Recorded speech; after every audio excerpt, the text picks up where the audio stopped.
Hello everyone, my name is Faith Motegi and this is my platform, Parenting Conundrums.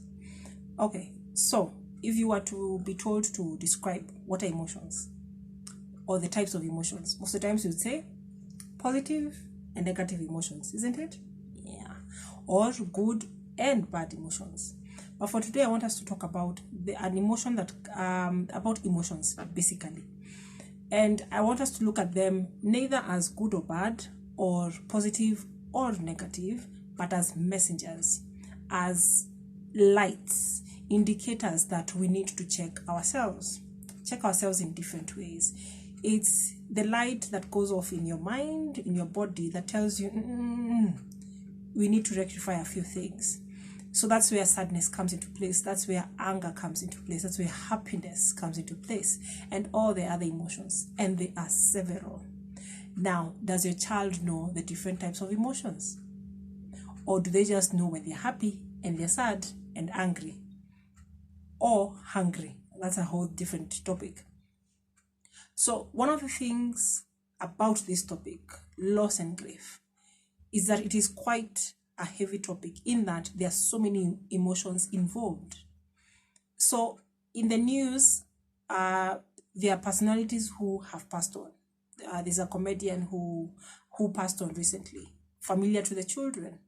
There are media personalities who are telling the public or sharing with the public that they have turned COVID positive, or they have been tested and they turned out positive for COVID-19.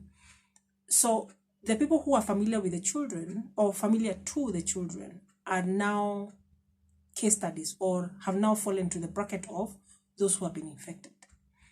So how are the children feeling? Yes, it seems like they're distant personalities, but the thing about it is, even for you, there are some characters in the movies that you attach yourself to. Like if anything happens to them, you're like, oh my gosh. So if you have your favorite player, if you have your favorite actress or actor, whatever it is, if something happens to them, you catch feelings, quote unquote. So why not, even the little ones, they do catch feelings or they experience different feelings. So the reason why I found this to be very important, remember, there is one of the videos that I talked about, the previous one, about we are now home for the next few months until school reopens, whenever that will be.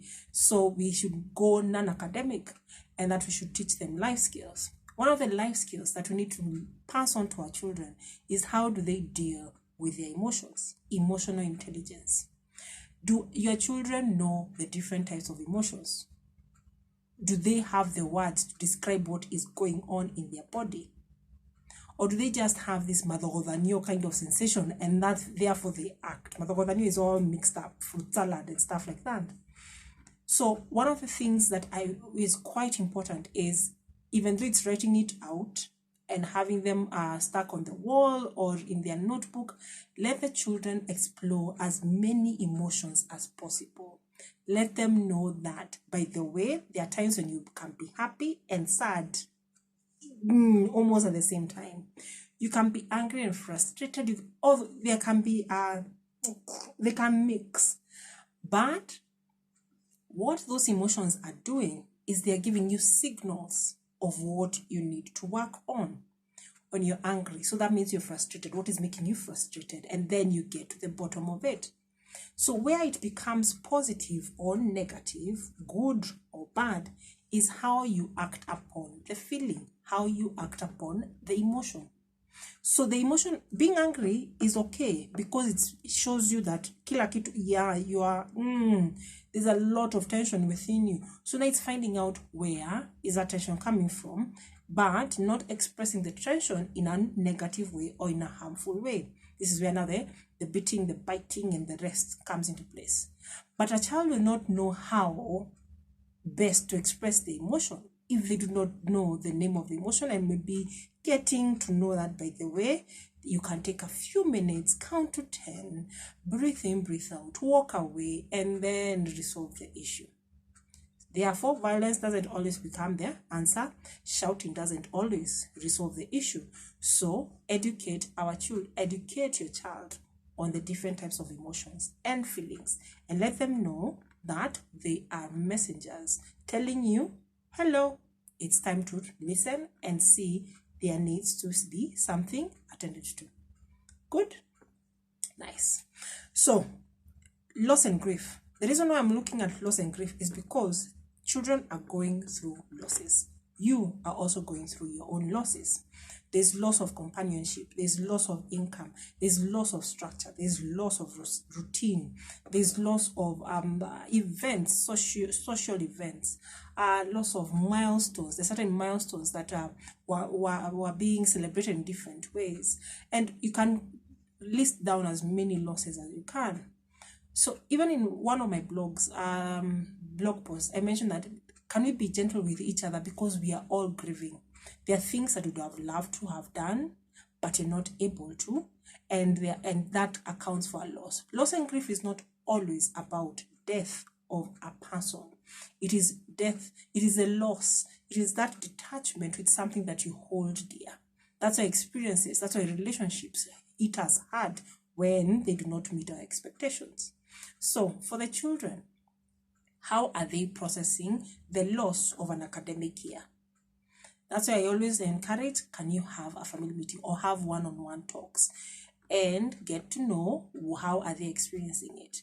And the best way, if you go back now to point 1, is how will they express it, is if they can use the vocabulary and the understanding of emotions to best explain what they are going through. Good? So, when it comes to loss and grief, and it can be in any scenario, loved ones, experiences, and the rest, let the children know that it is okay to be sad. It is okay to be confused. It is okay to be anxious. It is okay. This is where now they learn that, yes, this emotion is taking place. Can we find out why I am feeling this way? And then how do we get to a sense of balance in spite of everything else seeming to be out of control? Good. So let the children know, 1, the different types of feelings. 2, let them know that it's okay to be, and then you have the different types of emotions. So how will they know it's okay? Is when they get a safe space for them to talk it out. Like, Mom, I am angry with you right now. I don't know what you do if your child told you that, but you also get angry with other people. It's not that they're not, if your child never expresses the emotion of anger, if they never express the emotion of happiness, which one would you be more concerned about? If a child is ever angry or ever happy? Basically, all emotions need to be expressed at different times. So you need to let them know it's okay what you're feeling. Now, how do we handle it moving forward? Good. When it comes to another thing about loss and grief, please don't sugarcoat. Don't sugarcoat the language that you use. Yes, I know they are tender. Yes, I know at tender age. Yes, I know you want to protect them from the harsh reality of death. But when you are breaking the sad news to the children, please don't use flowery language. Say it as it is. So and so is dead. Unfortunately, I have some bad news. Shosho was sick. The doctors tried everything. Unfortunately, he died. If you use the aspect of flowery language, like he has been called, when you say God has called him, it means that after you have been called, you expect to come back. So it's like this person has been called, he has attended to the call, and then he will come back. So the child will be left in a state of suspense. If you say so and so is asleep, amelala, yes, we say it's eternal rest. But for them, sleep, they will have to sleep every day. And according to how we say goodbye to our loved ones, is we bury them in the usual way in the Kenyan society is they are put in a coffin. The coffin is put into a grave. The grave is covered in soil, and then the flowers, if need be, or whatever else is there, is put on top. Then is a cross, depending on the faith, and then people leave. So if you tell a child that so and so amelala has slept, They might get nightmares at night or not want to sleep alone or with the lights out because they think, I know this is pre-COVID, but even if they may experience or they may see it on television or whatever the case, they may think that if they sleep, then the same thing will happen to them. So please, yes, you want to protect them, but your children have the necessary shock absorbers. If you say it and break it gently, in a calm way, if you're not able to do it, get somebody else who can, and then let them be introduced to this concept of death. And how do you start? You can start also with saying goodbye and having a funeral ceremony for their favorite pet. Don't make it trivial. Don't trivialize it, especially if they really love that pet. Have a ceremony, prayers, burial if possible, whatever the case. That gets the children slowly to understand that, by the way, there's a way to say goodbye. It is not forever. They are always in their heart and that kind of thing. Good. Now, let them also know that it's okay to speak about your feelings, but especially for the boys, such that they don't put it all in. If they put it all in, one of the main things is that whenever any emotion, any feeling is a form of energy, and if that energy is not expressed in outward, hopefully in a positive way, not slapping, not violence or the rest, it will have to find a place to rest or stay in motion within the body. And that's why you start saying nasikia kichwa, tumbo na mgongo, kichwa, tumbo na mgongo. That kind of way, you're having pains here and there. That's why you'll have a very quiet child, and then suddenly you're wondering why did they commit suicide? Why did they do this? The anger outburst, all this. It's because they just held it in until a point of no return, like a pressure cooker just being opened up, and poof, everything just came boiling over. So let them also know that it's okay to talk about their feelings. It is not a sign of weakness for you to talk about your feelings. Now, when death comes close home, this will be a continuous conversation. These are just the basic tips for today. If death hits home, close, right in the house, let them know that there are some things that will change, and you can explain what those are, and some things that may not change, and that the emotions might be mixed up on all that.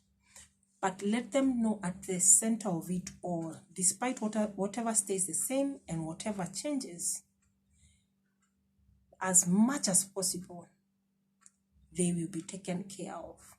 Somebody somewhere. I know some things happen, but the children need to know that, by the way, things may be falling apart, but they can always run to somebody, and they can identify who do they feel safe with, and let them express the emotions, and let them know that indeed it is possible to still feel safe even when everything else is falling apart. So how will they know who to trust? It's when they develop a relationship. It can be you, it can be other people, their mentors around them. So my last tip for today is, how do they remember their loved ones, their favorite pet, their academic year, the loss of friends now that maybe at the who they may never see again? They can write a letter. Whether they will send that letter or not to their grandfather or their grandmother or their uncle or auntie or whoever has passed on, it's up to them. They can write it out in a letter. They can sing a song, they can compose a song, they can make a poem, they can have the photos, make a scrapbook. Let them know that by saying goodbye and by burying, it's not about forgetting, it's remembering the good times, the time that you had together. So guide your children in knowing that it's not bad to remember the loved ones who are no longer with us. So this is going to be a continuous conversation. I just needed to highlight that in the coming days, please do have a conversation with children concerning loss and grief. But most importantly, their emotions. They need to know about emotions. So in case of any questions, I am here for you. Kindly subscribe, kindly like, kindly comment, and please do share. All the best and see you soon. Bye.